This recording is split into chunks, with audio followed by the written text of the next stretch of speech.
Today we're going to discuss the question of the narrow path and open path. I think that's the basic guidance to the Hinayana tradition and the Mahayana tradition.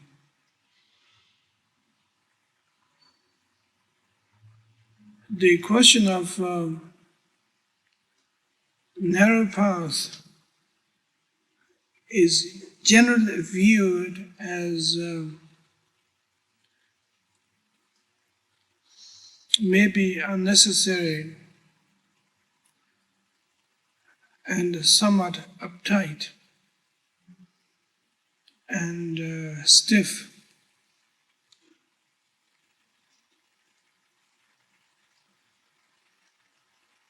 On the other hand, the question of open path is regarded as too open and frivolous and unnecessary. But if you view the whole thing from the standpoint of the practice of meditation, I think we could see the necessaries in terms of open path, necessaries that involved narrow path at the same time. When we talk about narrow path, we are not talking about the ordinary concept of narrow-mindedness, but we are simply talking about the path is narrow, that our openness to it may be extraordinarily wide and willing. So the path is shaped, a very narrow one, with our openness. And it seemed to be necessary for certain individuals to go through that particular narrow path, although the student might have developed already a sense of openness. But however the student's openness may be, but at the same time, the student requires to get into a certain particular discipline and a practice and face himself, herself, whatever. So therefore, question of a narrow path is extremely essential and extremely important as we proceed on the spiritual path. The narrow path represents the narrowness in itself is to experience the texture of life and to experience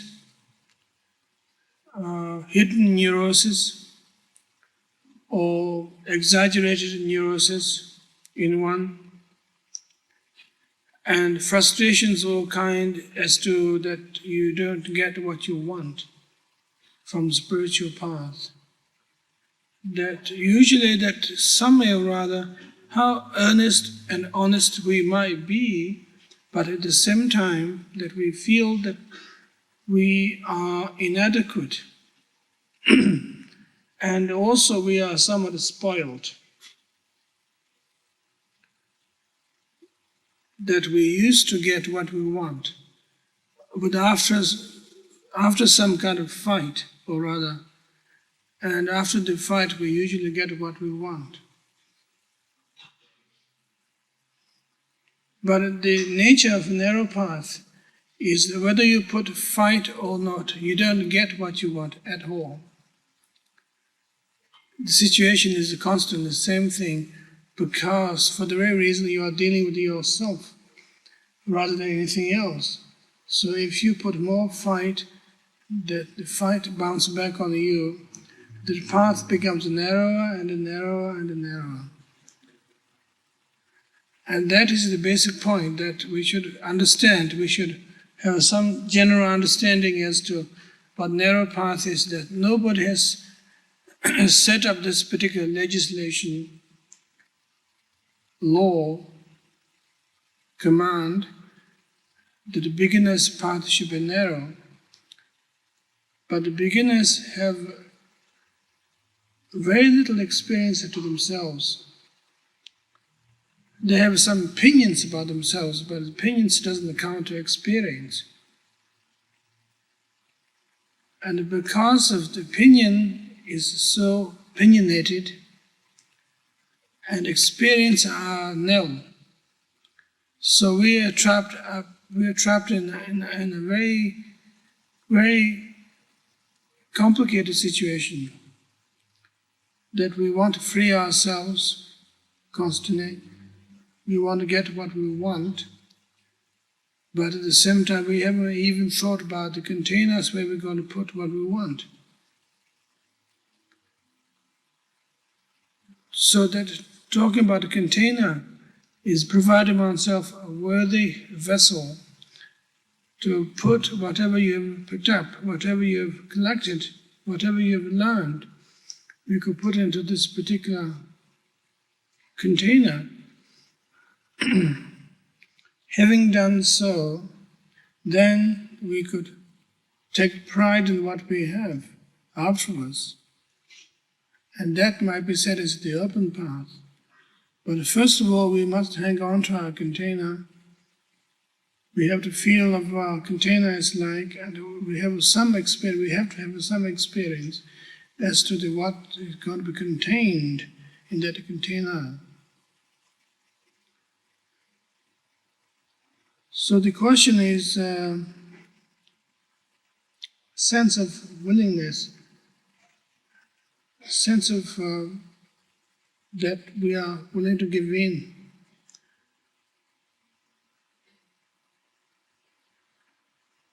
Well, there are a lot of possibilities of what you give in, but the basic things what you give in at this point is to give in the possibilities of saving oneself from misery, from pain, suffering. And in the second stage, you have to give in any kind of hope, possibilities. Once the student begin to give in, or give up rather, those two factors, then the student begin to fit this narrow path. And the student had to slim down enormously. Otherwise, this particular student is enormously fat, oversized, that he couldn't fit himself in the narrow path.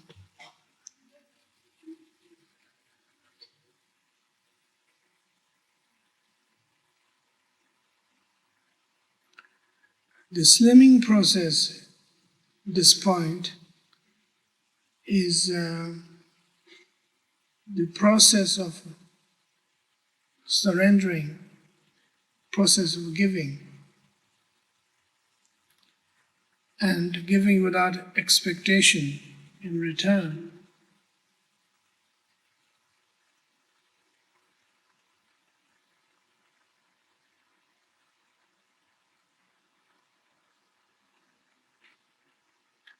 Well, it seems not particularly good or pleasing or inspiring for the matter.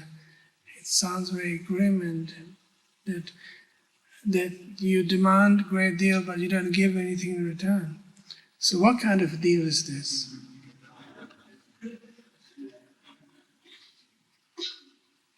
Maybe that is precisely the point, that this is no deal.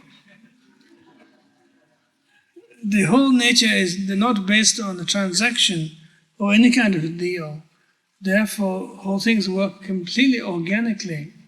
So no deal is involved at all. And therefore, we have to approach non-business level, organic level, as they say, and have to simplify our way of thinking, our attitude. There are a lot of giving is involved. surrendering is involved.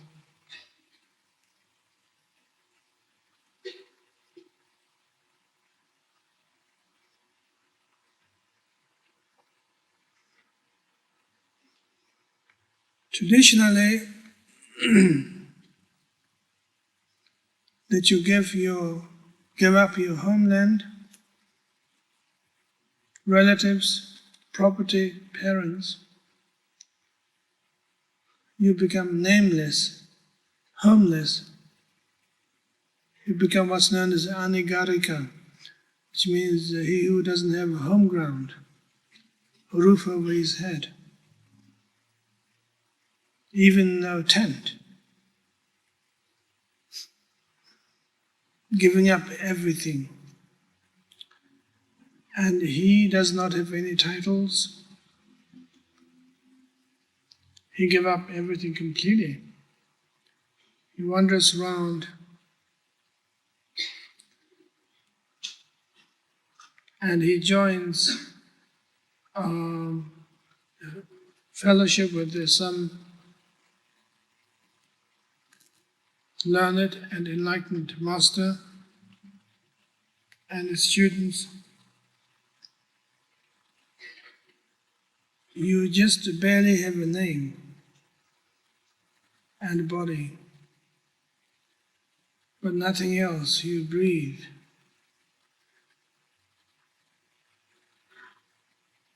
And you got to eat, but even that is apologetic.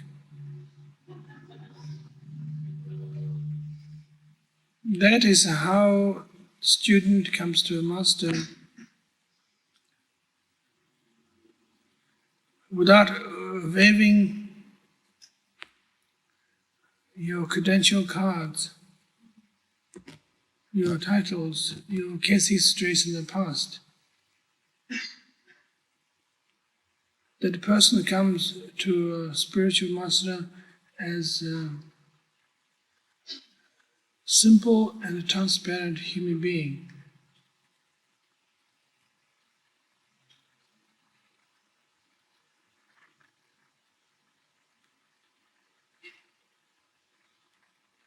There's a lot of things to think about it. On the other hand, you might think in terms of purely cultural context of situations like that can only happen in the medieval times in the East.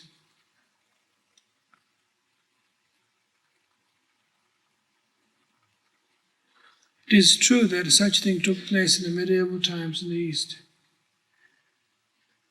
But, however, there's something to think about those particular situations, such situations.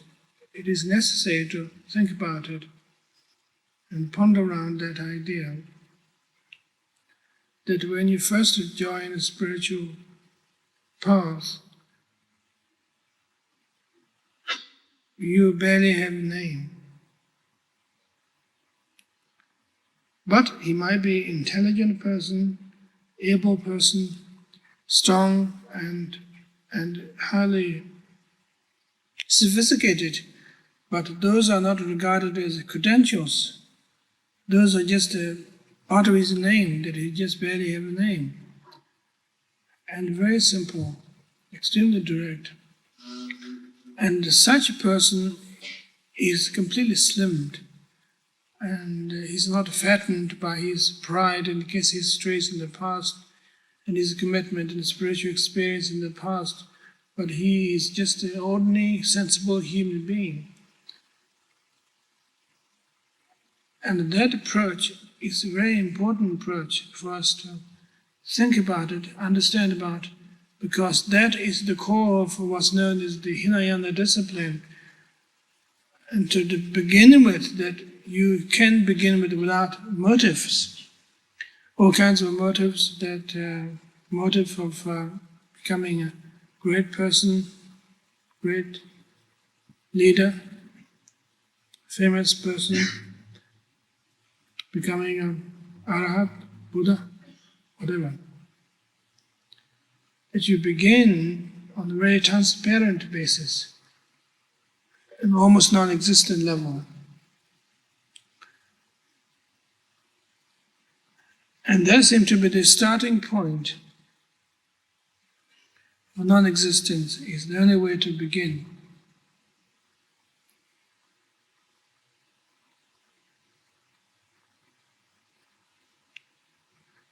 Having begun that way,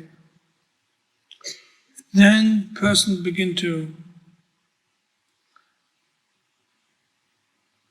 become what is known as the worthy vessel. The vessel is clean and pure, able to contain all kinds of input. That the vessel is a good one, workable.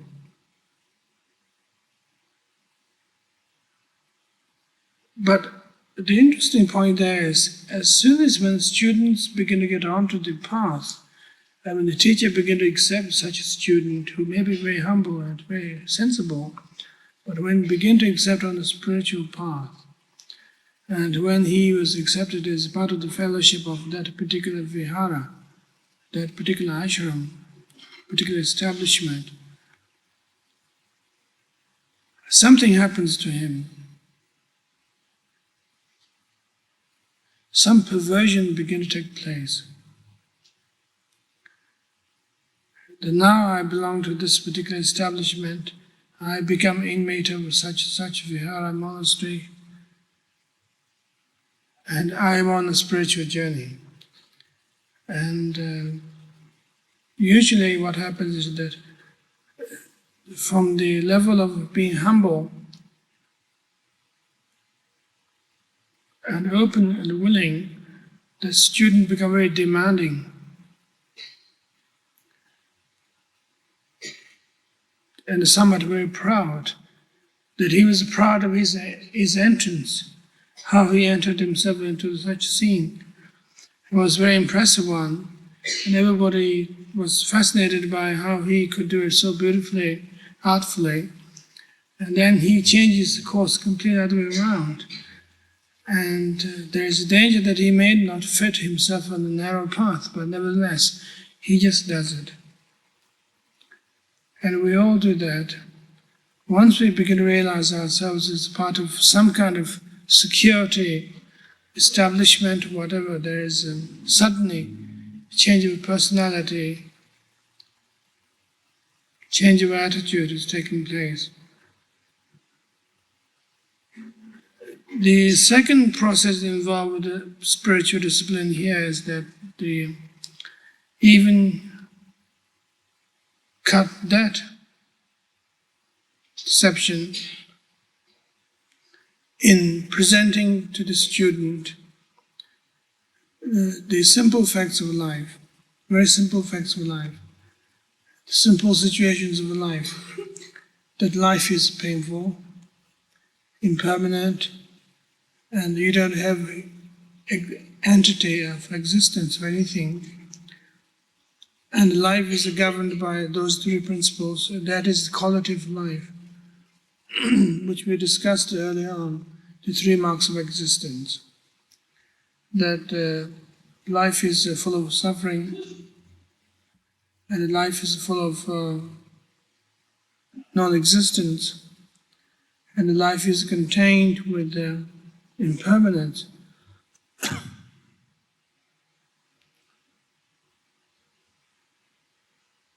The students raised maybe some skeptical about the whole thing, particularly when the question of non-existence comes up. When the master says you don't exist and you have no entity, student might ask question to himself or his master many times. Is that possible, or isn't that possible? But I seem to have my own entity. I came here, I was accepted, and maybe there is some mystical explanation about the whole thing, or else that this whole establishment is a complete fraud. They're trying to put me on. Well, life goes on, but non-existence goes on at the same time. And the student begin to feel there is a sense of a hollowness in himself, that how stupid he is, how clumsy he is, unlearned, illiterate almost. That you begin to feel a sense of almost in the level of that he begin to condemn himself every step he takes. And a student goes on and develops that finally that he is accepted, that he is longing to receive some kind of techniques to hang on to practice some kind of technique, method that he could get into. And the student asked for such a thing, and he was finally accepted and given instruction of some kind, hoping that he can occupy himself with the practice. In the between his mind that he want to run away, go back, and start his career, go back to home at least. And he had to fight with himself with all kinds of thoughts that goes on. And maybe he made the wrong judgment, the wrong decision. That he probably would be better to be a banker or lawyer or crazy artist, poet, writer, so forth. But somehow there's something magnetic about this particular situation, and that somehow you feel that the purity and honesty that will be presented in this case is too overwhelming, and you begin to feel attracted to that. And one begin to develop an enormous sense of security that the messages that be told to you, the instruction that be given to you are extremely simple and direct, and you can't make mistakes on it. And things are very simply done, very ordinarily done, that you can't interpret any further mystical, spiritualistic, in the material sense at all. That you are attracted to that kind of honesty and genuineness of this particular approach. But at the same time, when you begin to receive instructions on practice of meditation, which is generally in the practice of Vipashyana or shamatha practice, of a basic meditation training of some kind. As soon as students begin to practice such meditation and begin to get into this discipline,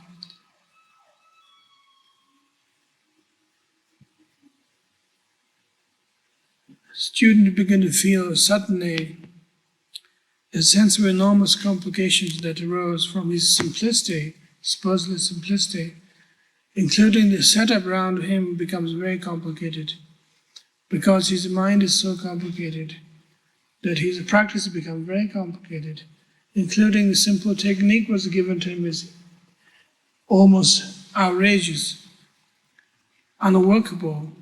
It doesn't make any sense. It's too complicated. That I sit down, do my practice, but then all these things coming out of my mind, hundreds after hundreds, and part as well as the physical discomfort when I sit down, I want to rearrange myself, and I can hear sounds, and I feel physical discomfort of all kinds. The whole thing becomes very complicated. And one trying to get instructions from your master, but the master says to do the same thing, go back. And there was no help. And he even doesn't seem to be interested in my problem, that he just sent me back.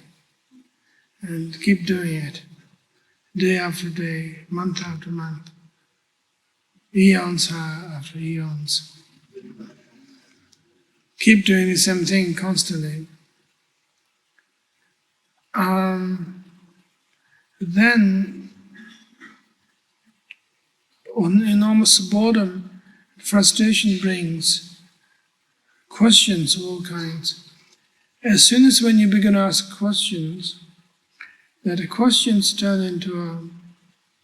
around back to you by the master who said you need more patience, you need more exertion. As if you could entertain yourself in something or other. That I need more patience, which might mean that I'm drifting off into entertaining myself. As soon as he said you need more patience, that means you should control those entertainments. And then one begin to look for what was those entertainments. Maybe I entertained myself, but I missed because I was so miserable. And I begin to feel some kind of relief whenever that word patience is mentioned. And also word exertion is mentioned. You feel different. That as if there's something to do, rather than just waiting to die, or just perish in the thin air.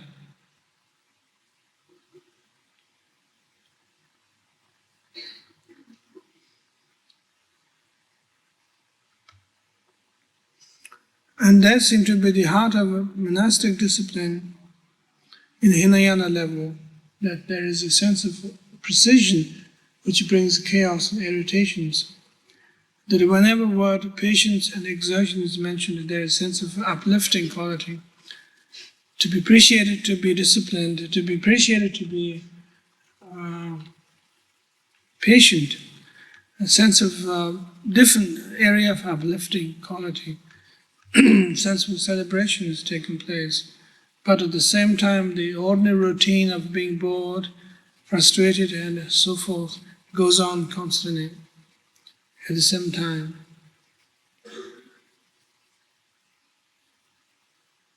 The basic Hinayana discipline from this point of view is a general sense of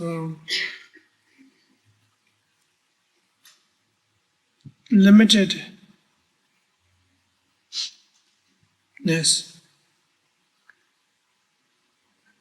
a sense of no ground other than the ground that is in front of you, which is the path. You can walk on, but you can't step right or left, or for that matter, you can't even step backward. That is the basic point of Hinayana discipline, the narrowness and the beauty of simplicity is very powerful and very important.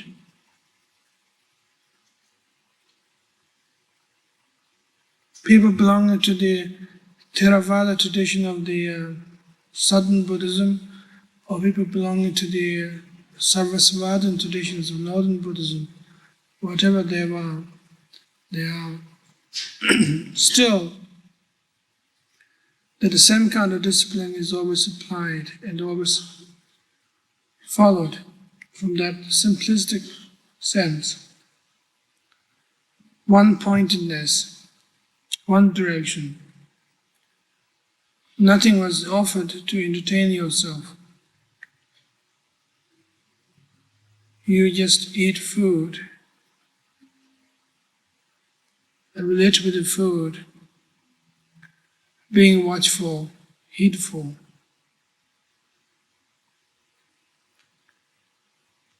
No entertainment, not even toothpick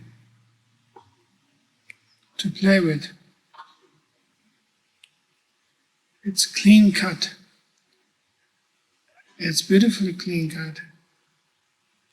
And there's a lot of dignity in that.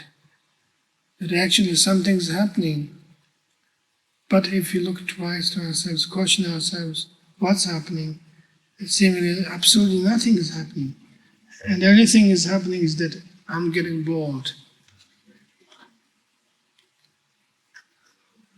At a certain point, one is so bored that even your boredom becomes entertainment. that is the level of one begin to realize the notion of exertion or virya at that point.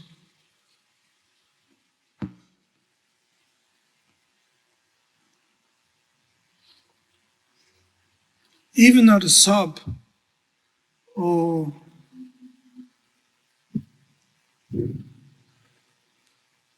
complain,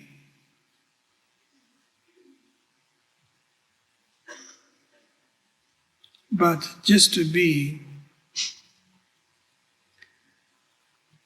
and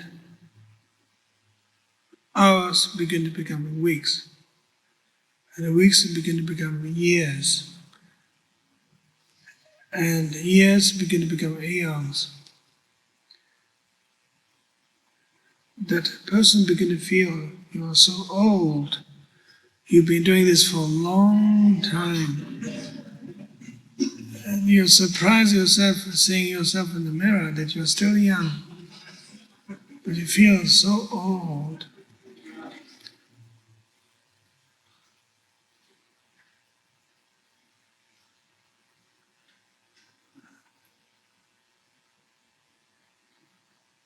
Every activity that you do becomes part of a reminder, part of existence.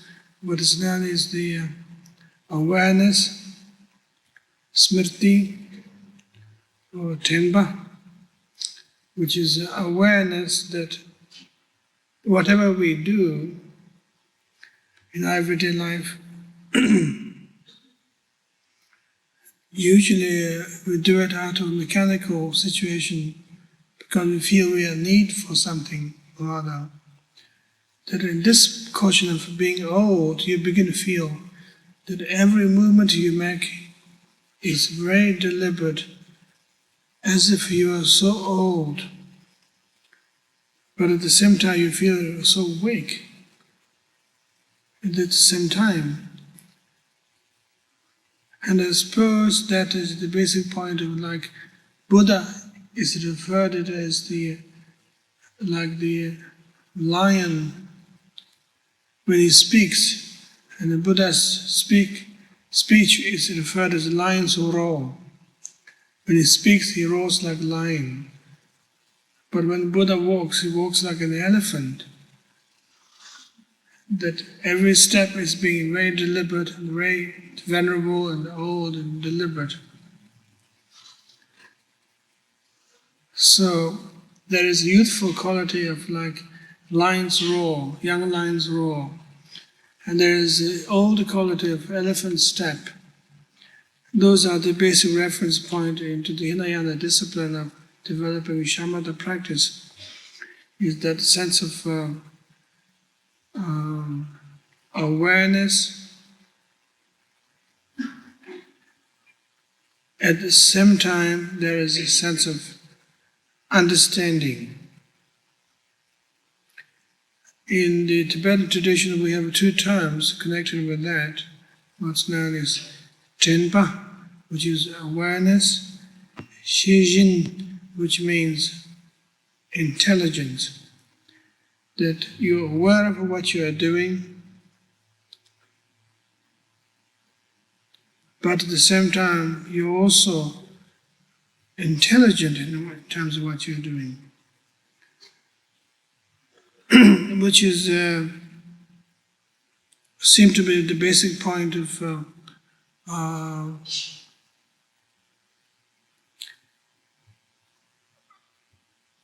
transcending oneself from all kinds of absorptions of samadhi. But you are entering into a clear state of wakefulness. In the level of absorption, there is a sense of some sense of absent-mindedness, that you are preoccupied with the present state of mind, that you don't even have a chance or room to reflect back on what you've been doing, or being present for that matter.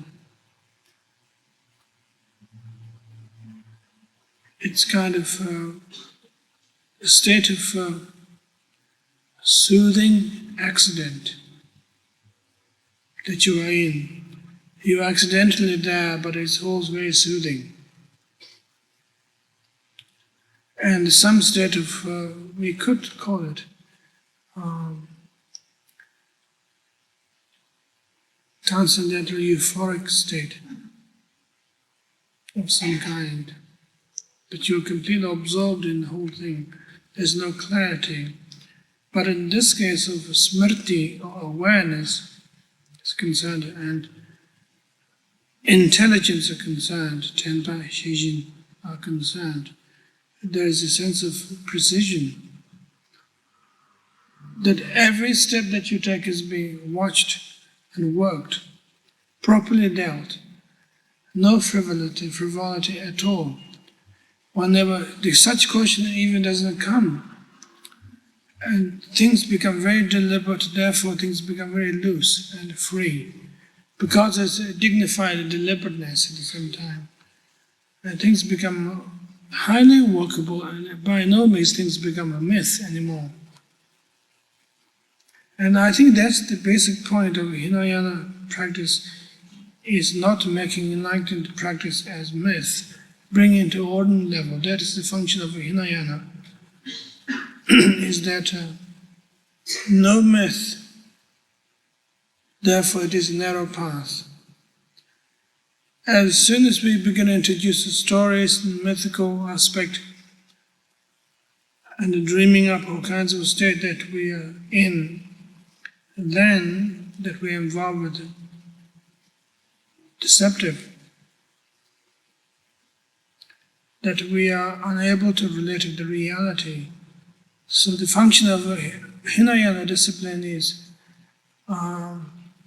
training towards enlightenment without myth.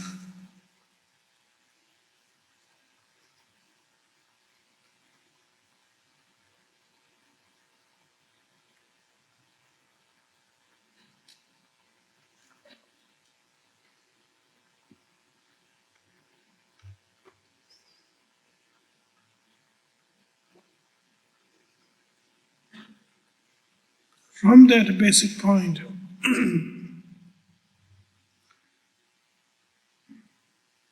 at some point, student of Hinayana teaching begin to feel completely at home and feels enormous luxury and feels so good and well settled down. And in fact, such a person is addicted to it. And that is the point where necessary to develop open mind of the Mahayana discipline should be introduced. That you are not only involved with yourself, although that your basic ego problems haven't solved as such, but your discipline becomes a home ground, your vihara, your monastery. And according to the scriptures, that such person who is dozing off into such a state of ecstasy should be dragged out from his home, nest, whatever. That person should be challenged from the point of view of how he related with his world. If he related with his world timidly, he although worked with himself, but his relation with the world is a very timid one. So if that is the case, then the person should step into the Mahayana path of openness.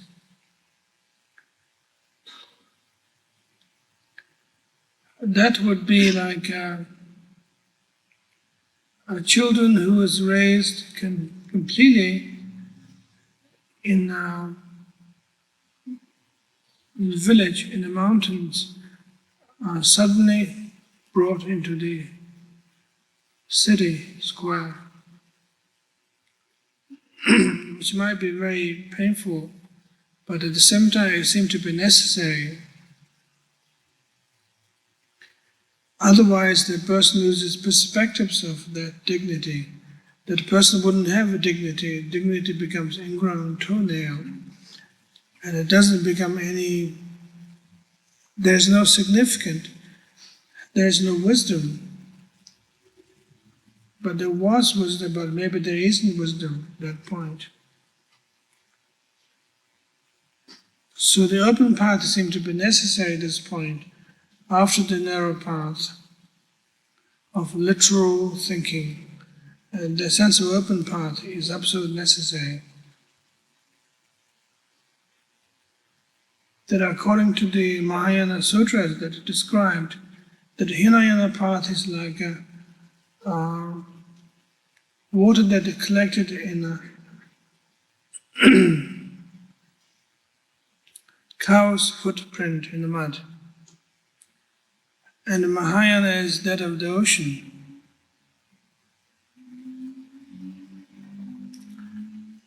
It is true, but we are not trying to put down the Hinayana tradition, we're trying to raise the Mahayana tradition as a point of reference particularly, but we are talking about it in terms of evolution, that maybe at the beginning it is necessary to relate with the water that is collected in the cow's footprint in the mud. Maybe that's the only you can do, and maybe that you have missed. You have to understand that is absolutely necessary. And having done that, then after that, you can relate with the ocean maybe much better, because you have some reference point as to expansion of the mind is and sense of openness, because then you can afford to open. And otherwise you can't afford to open because you have no idea of openness at all. So Mahayana tradition consists of the point of taking a bodhisattva vow that from this point onward, that I take the bodhisattva vow, that I work with the sentient beings, and I surrender my desire to attain enlightenment.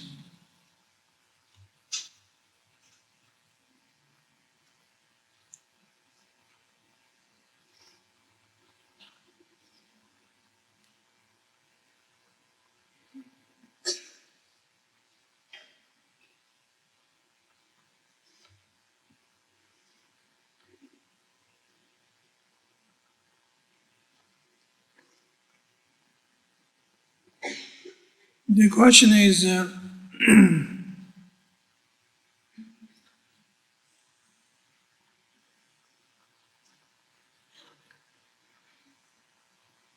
taking a warrior-like attitude,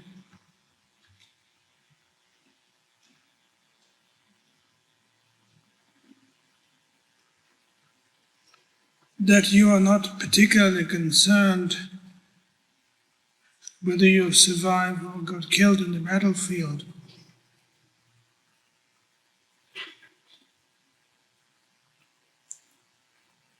But at the same time, taking the attitude of extremely sensible and open,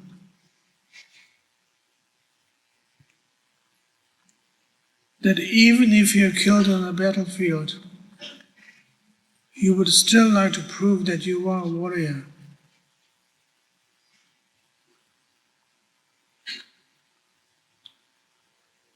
And such logic is very difficult to understand in that particular approach. That such logic can be only understood by realizing that the ultimate nothingness, emptiness, shunyata. If you work with the sentient beings, that's fine, but nobody's really working with the sentient beings. that's also a foolish remark to make. If you abandon attainment of enlightenment, that is also a foolish remark to make. And utterly you are nowhere. But at the same time, there's a sense of goodness pervading all over the place. Although you are nowhere, but still that is good. Because you are nowhere, therefore, the whole thing is fantastically good. That you are performing this good act. Why?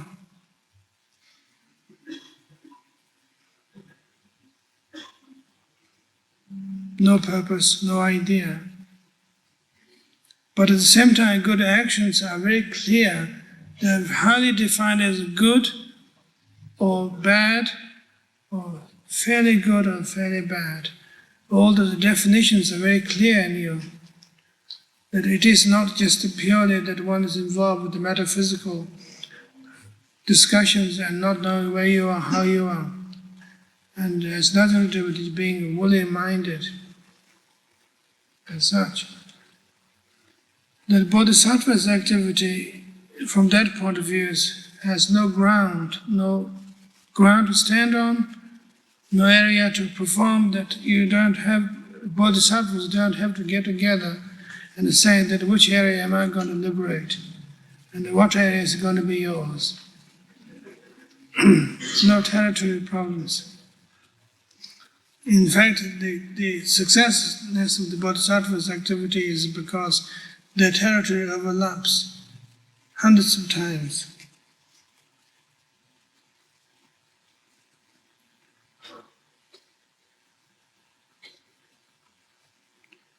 The openness of a Bodhisattva's path is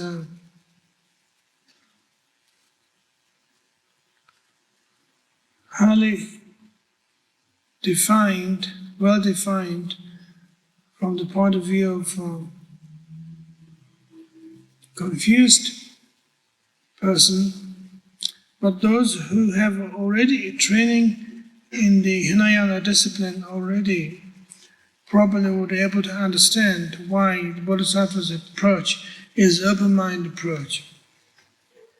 Because you can be open-mindedness if you have the basic training of the narrow path to begin with.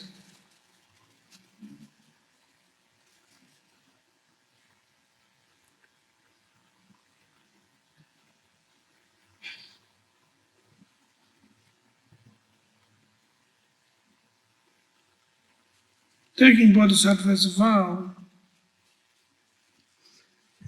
is encouragement, some kind of encouragement.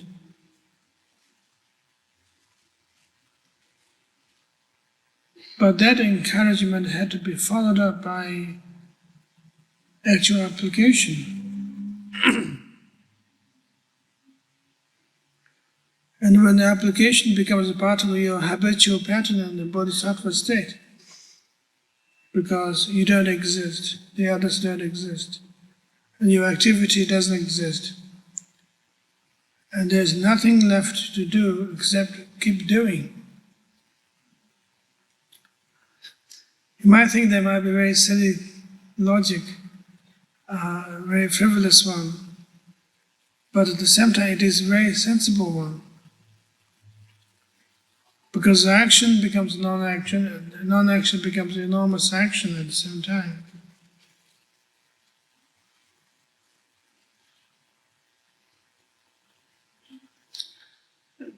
The only way that bodhisattvas kept functioning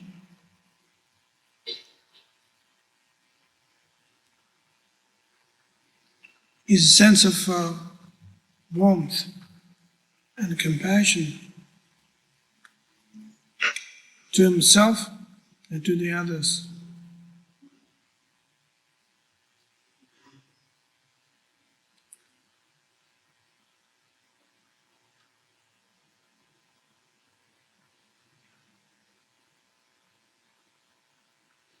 Becoming bodhisattva doesn't necessarily mean becoming a social worker.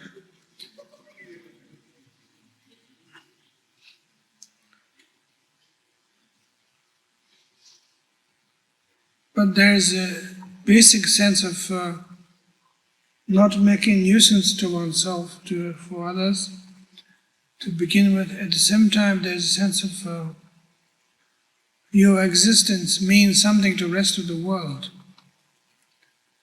There's natural function is taking place, and often, traditionally, this analogy is used like the elements, that water serves purpose, and earth serves purpose, and wind and fire serve purpose.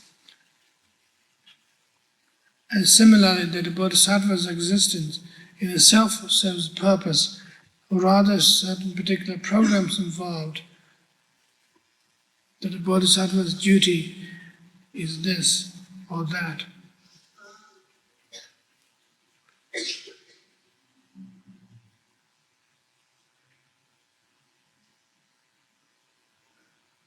I think that Bodhisattva's approach needs greater clear thinking in all directions, not as to what you should be doing, what the best thing for you to do, or how this person should be helped better because you are in a superior situation and the other person is in trouble. But Bodhisattva's approach here is very generous, cosmic, if you like to put it that way, or pervasive, that in other words, the Bodhisattva's help can't be refused. It would be the same as trying to shake the existence of space around you. That if space is bothering you, you can't say, I don't want to anymore. The more you're trying to shake the space, the more it comes to you. And the Bodhisattva's activity is self-existing from that point of view. And therefore, Bodhisattva minds our business, or the practitioner of the Mahayana, his behavior should be that way. But such a thing cannot develop unless there is a sense of enlightenment from the discipline of practice of meditation and some sense of understanding of Shunyata principle, which comes from basic practice of meditation, which brings the both together, Hinayana and Mahayana, and they both become an integral part of each other.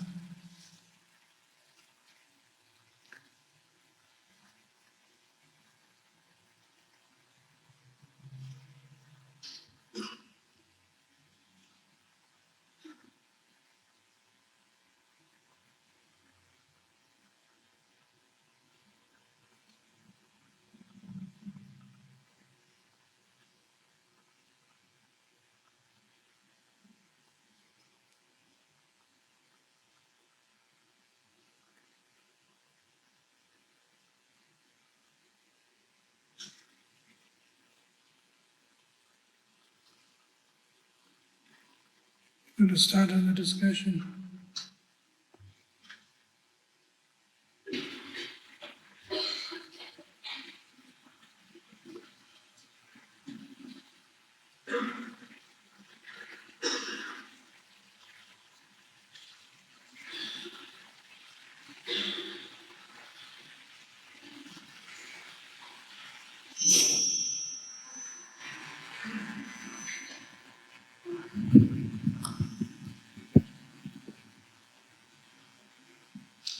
Rinpoche, is pain, frustration, and boredom an inevitable part of the path?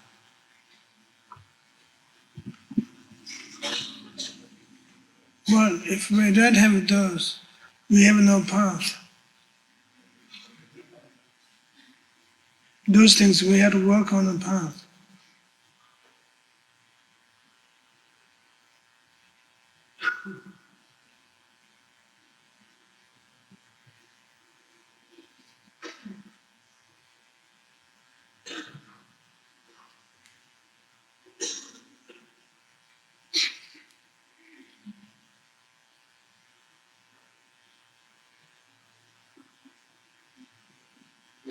You made the statement that it's foolish I beg your pardon?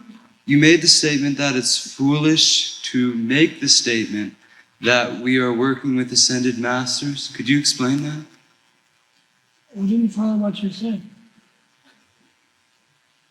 As I heard you make the statement that it's foolish to make a statement that we are working with ascended masters. Did you make that statement, or did I misunderstand you? I don't remember about statement particularly.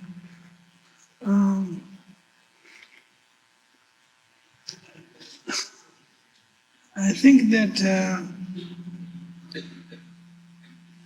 seemed to be necessary to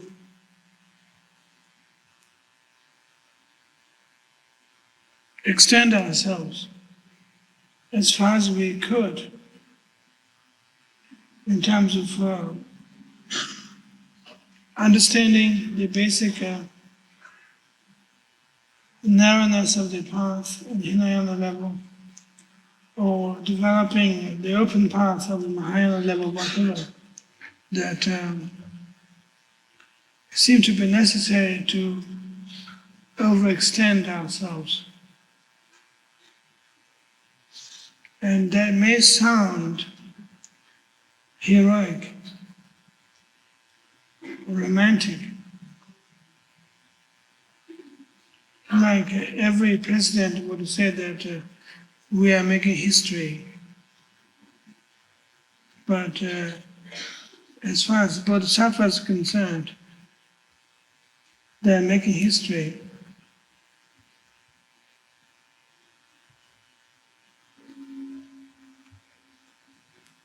Rinpoche, I have two questions. Firstly, how do the two paths relate to the United States? Are there people that are taking the Bodhisattva vows in the United States and people in monasteries? I'm very ignorant of this, and I'd like you to talk a bit about that. And well, I think so, yeah.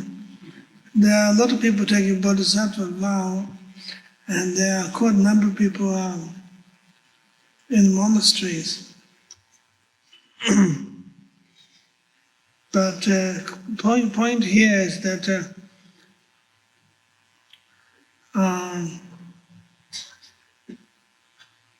physical setup, that nobody has to proclaim themselves as being bodhisattvas, or nobody had to particularly proclaim themselves as arahats as such. But that is possible within the context of life that we are leading.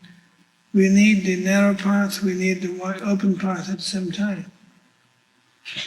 I think this is more psychological approach that we are talking about. It is possible.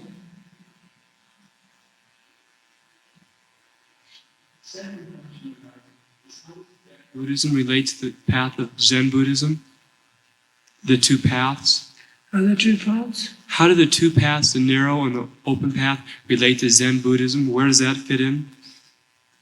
Well, I think there's a Hinayana tradition and Zen Buddhism of a monastic discipline, and there is the Mahayana aspect of a Zen tradition, which involves with the working with other people. I think Zen Buddhism is not particularly regarded as extraordinary as such. It's just the basic Buddhism from that point of view. And they're doing what should be done.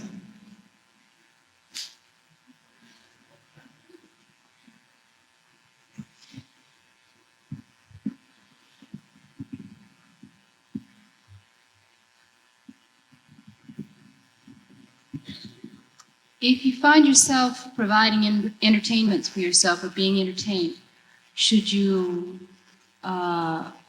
let them wear out, or repress them, or play with them, or what? Do nothing. Just hang in there until it sort of changes? No, not even that. All right. Good luck.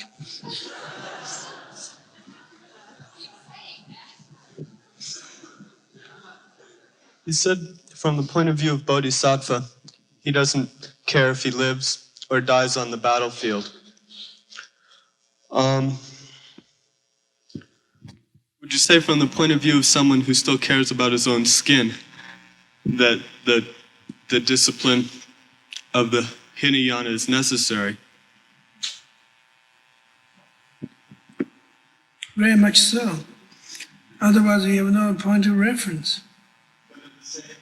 Can such a person keep in mind the openness of the Mahayana? Well, it doesn't have to keep in mind it particularly. You see, that's the problem that we have, is that we might say that although I'm in Hinayana discipline, I'm going to be better than those people, and I'm going to become a Mahayanist who is greater. And I think that's not the quite way. The way is that become full-fledged Hinayanist to begin with, whether you like it or not, and just do it. And then, having done that, you automatically come out of your trip of being Hinayanistic and begin to come out and to a greater opening situation. I think it's a question of bravery, that not hold on to your territory as such. That seems to be the point of it, that organic, and if you want to be a kid or infant, you can't hold on to it too long. Soon you become a teenager. And you can't even hold on to that. You become a grown-up person, whether you like it or not. Then that's the organic situation. That's precisely the path is about. It's once you are in a certain situation, you grow up, you develop. And you might find that you can suck your mother's nipple forever. But at some point you begin to grow old. It would be ridiculous to do that.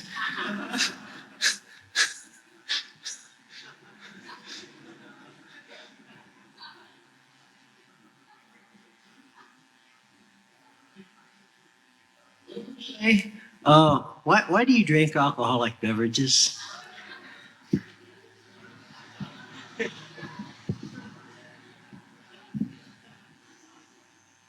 I don't know.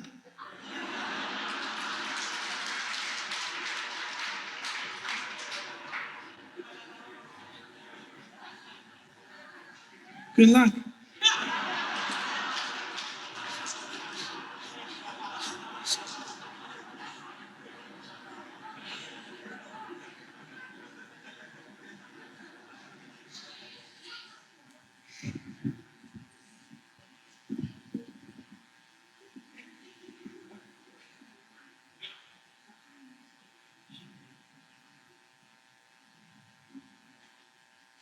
You talk about the situation of the Bodhisattva coming down to the point where there's nothing left but just to do. Well, where does the compassion and warmth come from? Why does it appear there? Well, because of that, there's nothing to do. And that nothing to do doesn't mean to say that, you get bored, therefore you just better do something. It's quite different from just picking up the newspaper and reading it. But it's a very personal thing, because you have nothing to do. Therefore, you are there, very definitely. That warmth and the compassion aspect is always there. It's almost like saying that I feel bored, therefore I decide to cry. And Bodhisattva's compassion is similar to that.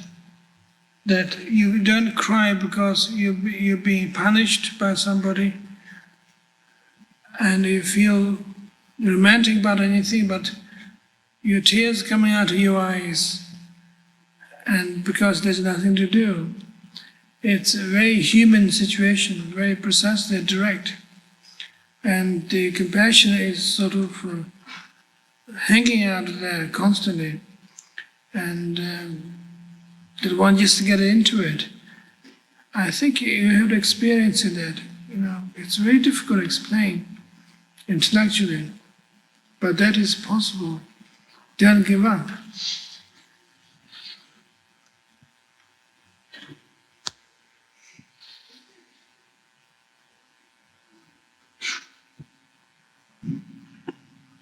In your book, Cutting Through Spiritual Materialism, you stated that a person needed a living spiritual friend or a teacher or a guru to attain enlightenment. Could you say why that's true?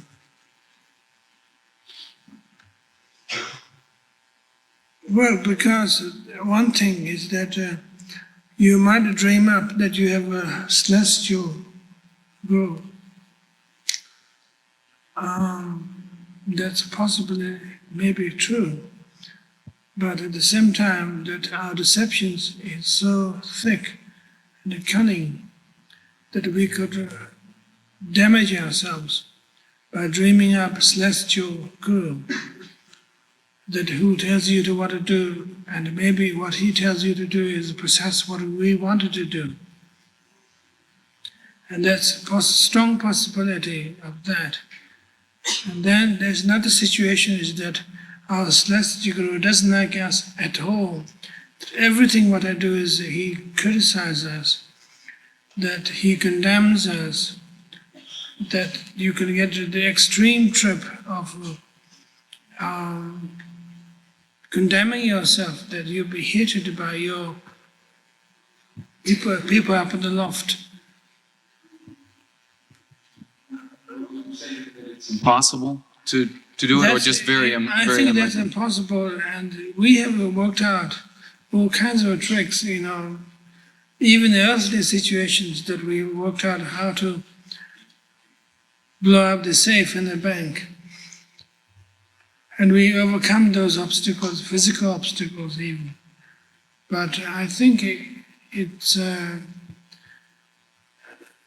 for one thing, it's deceptive, and the second thing is not safe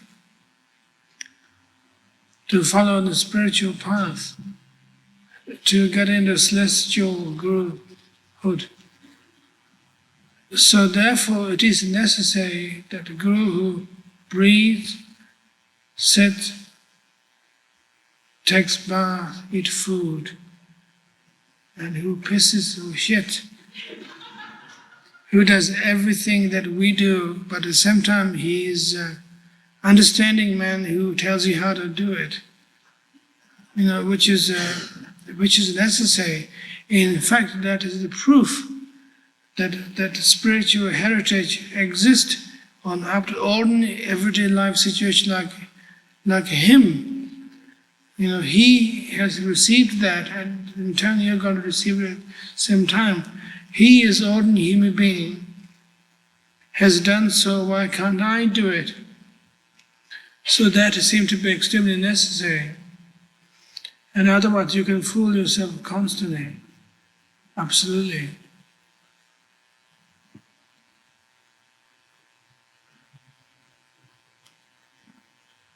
Rinpoche? I don't quite understand what you meant. I don't quite understand what you meant when you said that a bodhisattva believes that he's making history. I don't understand what you mean by making history. Bodhisattva what? You said that a bodhisattva believes that he is making history. His suit? He believes that he is making history. History. I don't remember saying that. Well, you were talking about making history. You referred to the presidents think that they make history.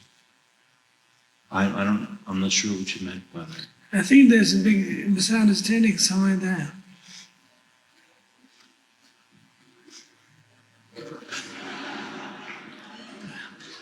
Good luck. Next time.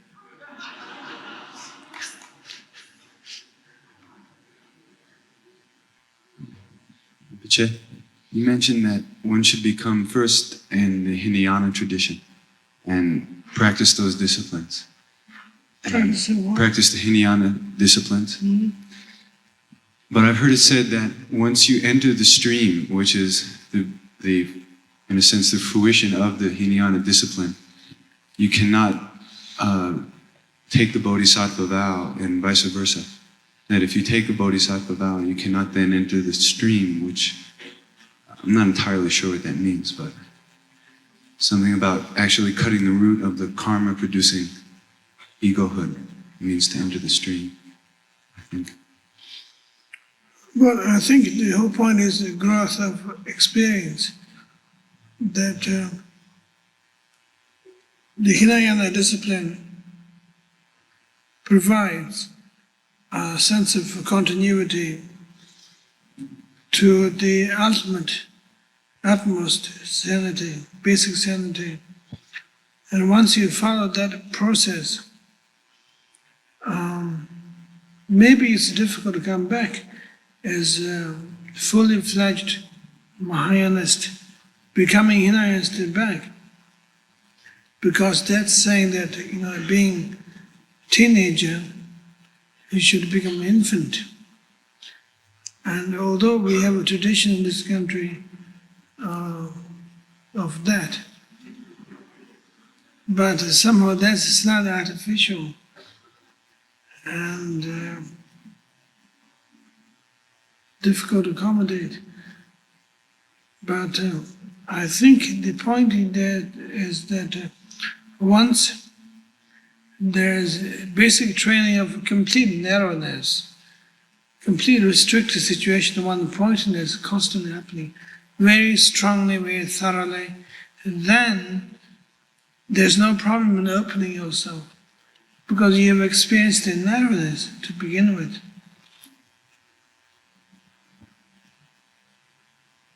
It's a relative point, scale kind of situation. How big, it depends how small things are. Usual Buddhist logic. Einstein, maybe.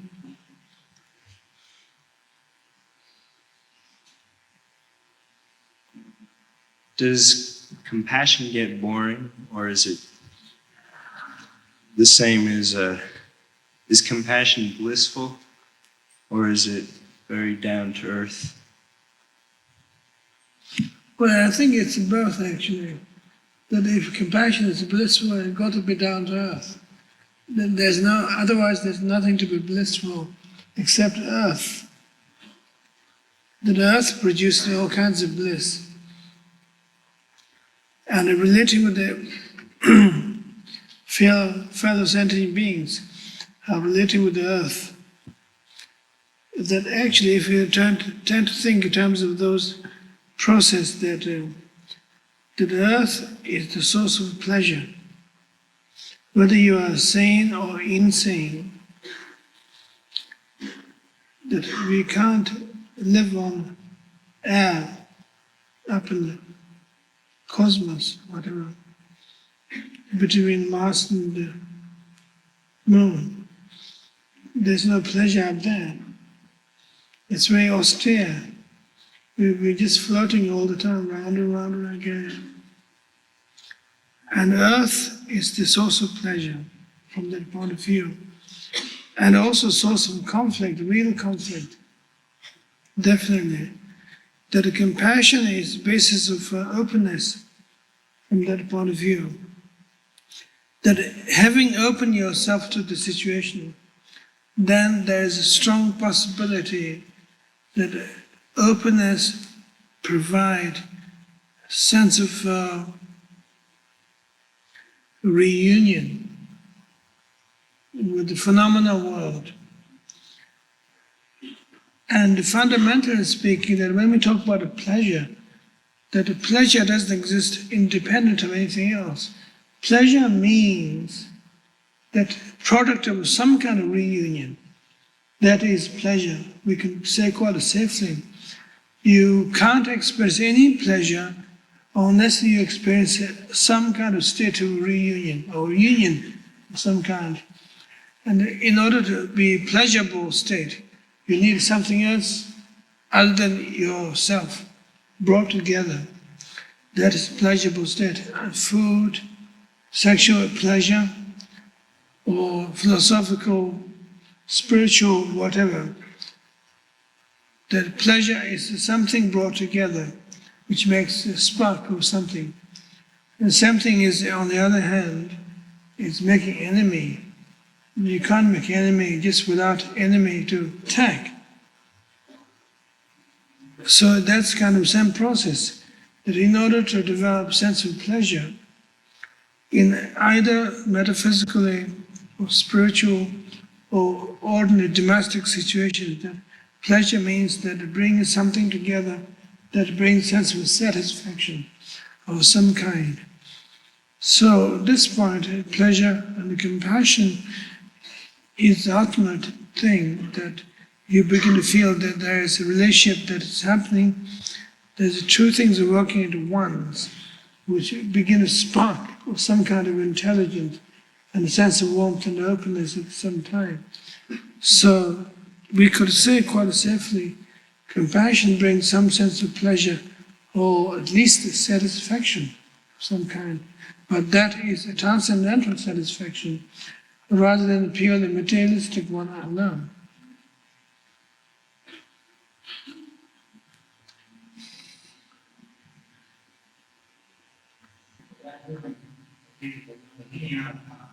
It's all right to experience pleasure, but it would be against discipline to plan it. Well, in Hinayana path, we are not seeking for any reactions from anything else except our own boredom. It's very strict and very direct, that we are not looking for any reinforcement from anywhere at all. We're just alone, completely lonely. That we are not looking for anything else at all. It's completely open in the sense of loneliness, which is different from the Mahayana path. Having achieved or accomplished already basic understanding of loneliness, then we begin to get into another dimension, which is working with the people, sentient beings. Then we begin to change our shift completely differently.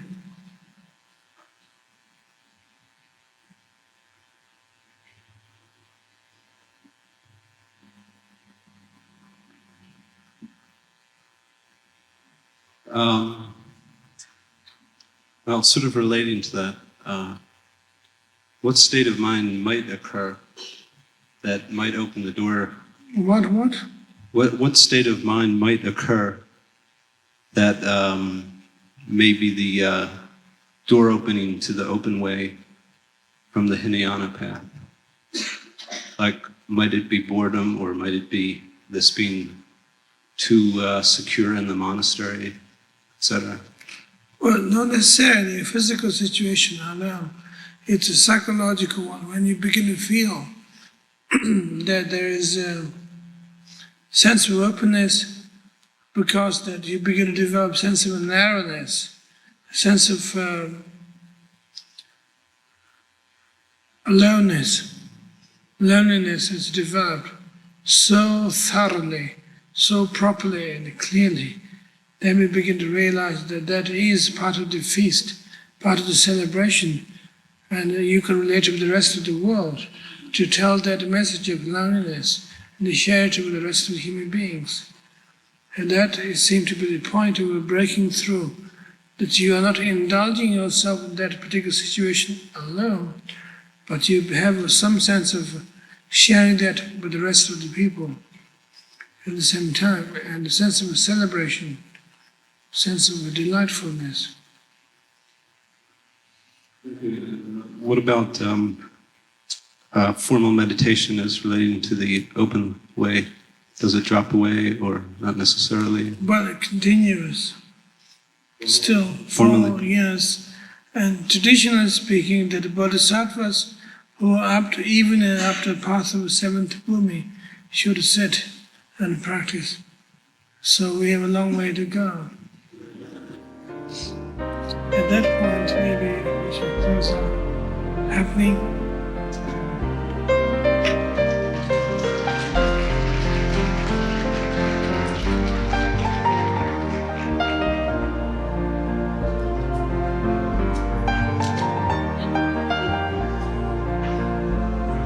Breathe.